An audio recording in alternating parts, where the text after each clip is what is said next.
Good evening. In this video, we determine the multiple regression and the binary variables.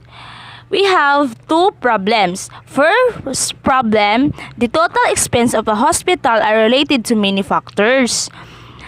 Then, data were collected in 14 hospitals. Then we find the best regression model to predict the total expense of a hospital. Then discuss the accuracy of this model should both variables be included in the model. In this problem, we have the hospitals, number of beds, admissions, and the total expense. Same with the activity 6, we have the regression statistics. Under the regression statistics have multiple R, R square, adjusted R square, standard error, and observations.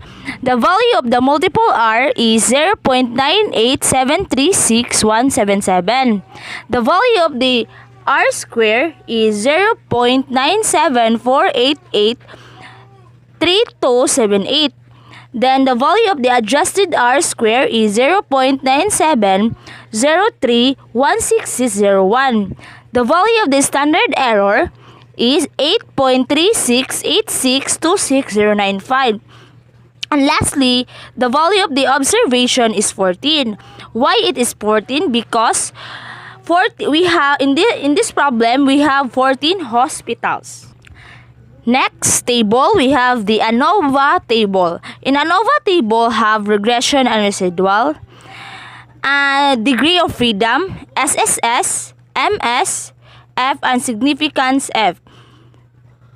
In degree of freedom, in regression have 2, and degree of freedom in residual have 11. So the total is 13. In SSS, to solve a SSR equals y hat minus y bar. Then to solve an SSE equals y minus y hat. So the value of SSR is 29901.34136. Then the value of the SSE is 770.3729299. The total of 30671.71429. How to compute the MS or the mean squared error? So SSR, MS equals SSR divided by the K or the degree of freedom. So the 29901.34136 divided by 2. So the answer is 14,950.76707. Then how to compute the SSE is MS on SSE is SSE divided by 11, the equals to the 70.0033927.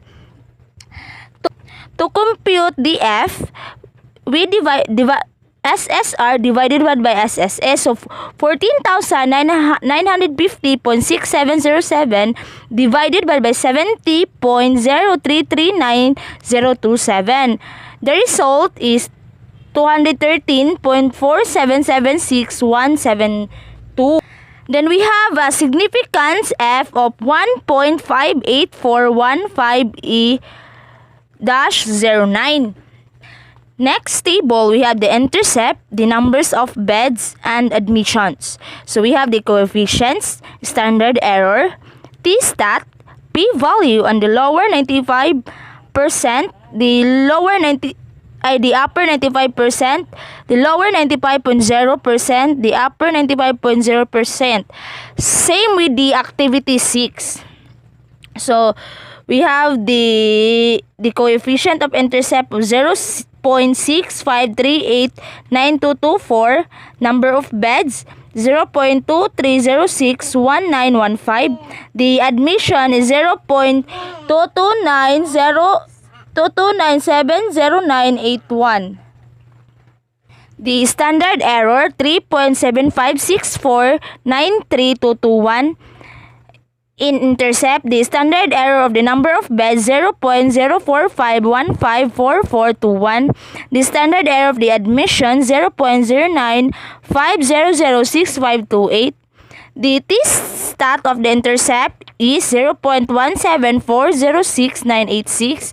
The t-stat of the number of beds 0.51073436.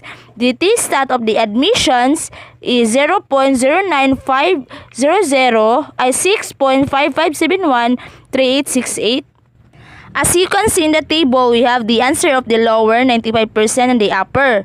So the p-value is the 0.6196300815 and the p-value of the number of beds, and the p-value of the admission is 4.0954805.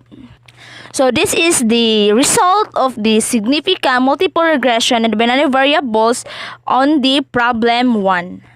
On the problem 2, we have several classification of the employees of a certain company's department to determine if the majority are the regularly or non-regularly employed, B. college graduate or undergraduate. Then determine if there is a relation between employment status and educational attainment. So same with the problem 1. The employee, we have 10 employees. Then we have different educational attainment and employment status. Another, we have the regression statistic, the multiple R, the R square, the adjusted R square, the standard error, and the observation. Observation has 10 because we have 10 employees. So in you can see in table, we have a multiple R of 0.1666667, R square 0.00302, adjusted R square negative 0.093755, standard error we have 0.50061725. Next table, we have ANOVA table, a regression residual. Same with the process or formula on the problem 1.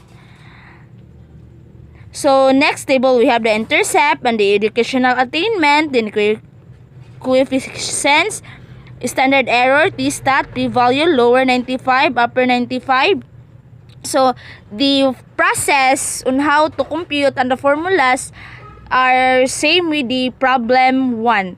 So as you can see, we have a significance F of 0.645376309 of the employees in the company.